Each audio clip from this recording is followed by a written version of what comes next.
기출문제 풀이를 보시는 분들은 아마 앞에 어느 정도 이론이 다 정리가 되신 분들이 보시는 걸 거예요. 그래서 일단 공부를 하실 때 이 시험에 대해서 어떻게 하면 이 시험에 대해서 합격할 수 있을까를 먼저 생각을 해보시고 공부를 시작하시는 것도 좋을 것 같아요.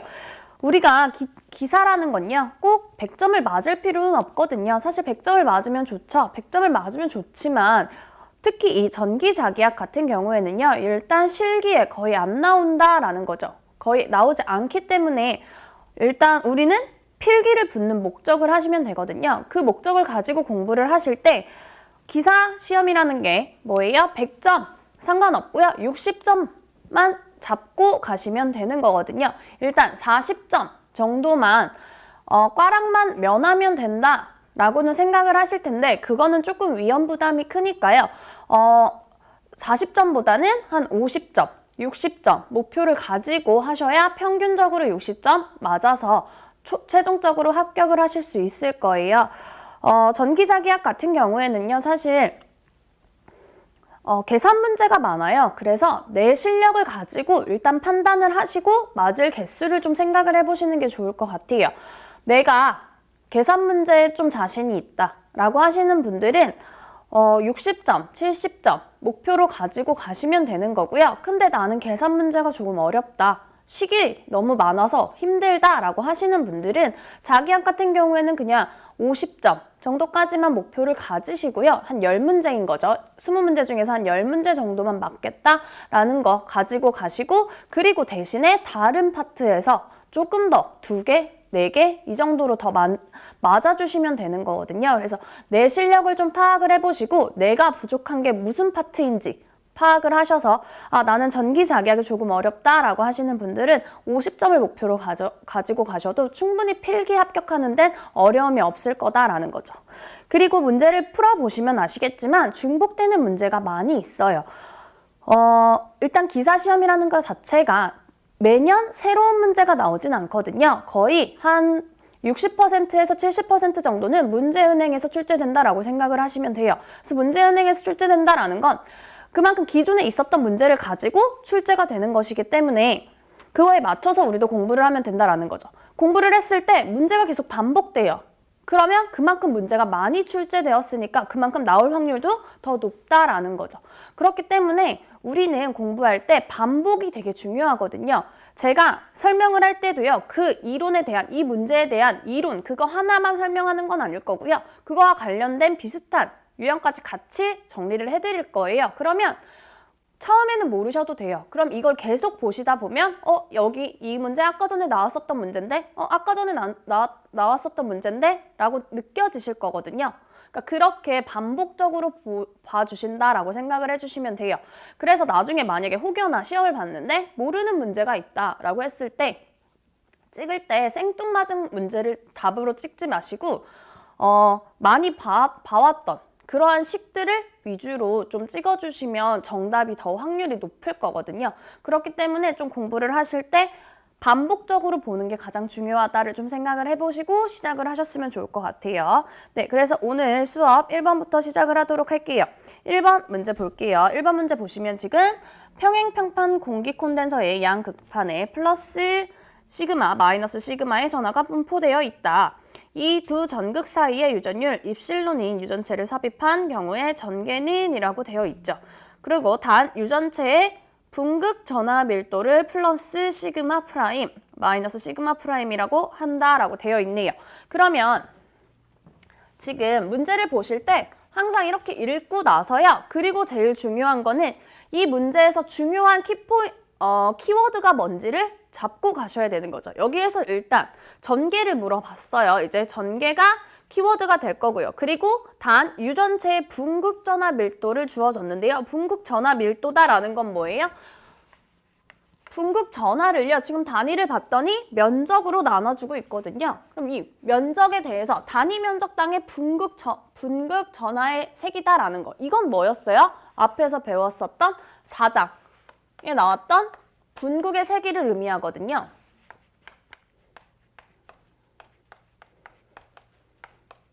그러면 지금 문제에서 주어진 게 이 P, 분극 전압 밀도가 주어졌지만 걔는 어차피 분극의 세기랑 같으니까요. 분극의 세기가 주어진 거나 마찬가지다라는 거. 근데 물어본 건 이 전개에 대해서 물어봤거든요. 그러면 얘랑 얘가 키워드가 될 거죠. 그러면 이 두 개를 보시고 생각나는 이론이 있어야 된다라는 거죠. 이거 두 개 보시고 생각해야 되는 이론, 4장에서 분극의 세기 배울 때 이 분극의 세기의 식을 정리할 때 전개 혹은 전속 밀도와 관련된 식으로 정리를 했었거든요. 그거를 기억을 해주셨어야 된다라는 거죠. 정리를 좀 해보면 그때 배웠었던 거, 이 분극의 세기를 뭐라고 썼냐면 입실론 제로, 입실론 S-1, 2 전개. 얘는요. D 마이너스 입실론 제로 2 전개 이렇게 표현이 됐고요. 하나는 전속 밀도만 가지고도 식을 표현을 했었죠. 얘는 D에 1 마이너스 입실론 S분의 1 이렇게 표현이 되었었다라는 거. 이때 단위는 뭐 똑같이 쿨롱파 메타 제곱이 될 거고요. 그러면 지금 얘를 가지고 이 분극의 세기를 가지고 나는 전개를 표현을 해야 돼요. 그러면 전개 있는 식을 봤더니 여기에 하나 있고요. 지금 여기에 하나 있죠. 이렇게 두 개 있어요. 그럼 하나씩 정리를 해보면 돼요. 답을 찾아가시면 되는 거죠. 첫 번째 식은요. P는 입실론 제로, 입실론 S-1 곱하기 2 전개 이렇게 되는 거죠. 그럼 얘를 전개에 대해 정리를 해보면요. 그냥 얘로 나눠주시기만 하면 되는 거죠. 이렇게 되거든요. 그럼 여기에서 이 P라는 애는 우리가 뭐라고 쓸 수 있어요? 이 P는 결국에는 분극의 세기는 뭐랑 똑같았다? 분극 전압 밀도다 라는 거였었죠. 그러면 그냥 바꿔버리면 되죠. 지금 문제에서 시그마로 주어져, 시그마 프라임으로 주어졌죠. 그 시그마 프라임으로 바꾸면 시그마 프라임 넣고요. 밑에다가 적을게요.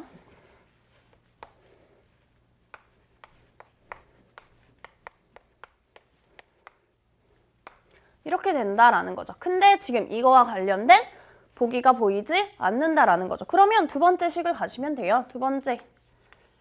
분극의 세기 P라는 애는요. D 마이너스 입실론 제로 2예요. 그럼 얘를 가지고 2는 하고 고쳐야 되니까 일단 얘를 넘겨야 되는 거죠. P 마이너스 D.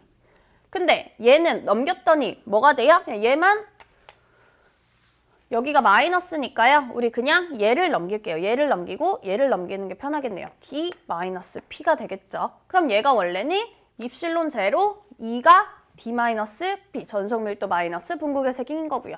근데 전개만 필요한 거니까 여기에 입실론 제로로 나눠주기만 하면 된다라는 거죠. 그러면 얘도 문제에 나와 있는 값들로 바꿔주셔야 되는 거죠.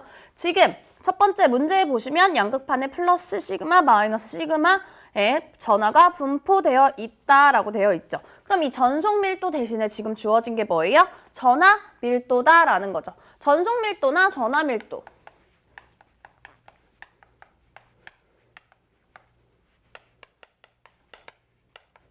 얘네 둘의 관계 어차피 같은 관계다라는 거죠. 단지 얘는 스칼라의 값, 얘는 벡터의 값. 그 차이만 있는 거고요.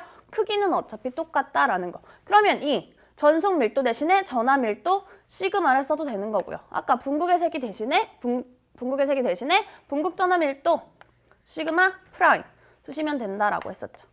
그러면 입실론 제로분의 시그마 마이너스 시그마 프라임이 결국엔 정답이 되는데요. 이거랑 똑같은 거. 있나 찾아보시면 되는 거죠.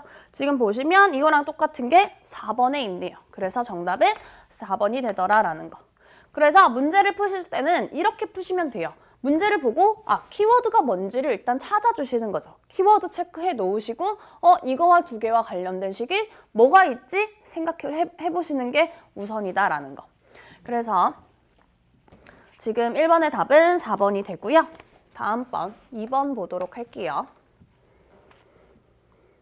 2번 보시면 자개와 직각으로 놓인 도체에 I의 전류를 흘릴 때 F의 힘이 작용하였다라고 되어 있어요.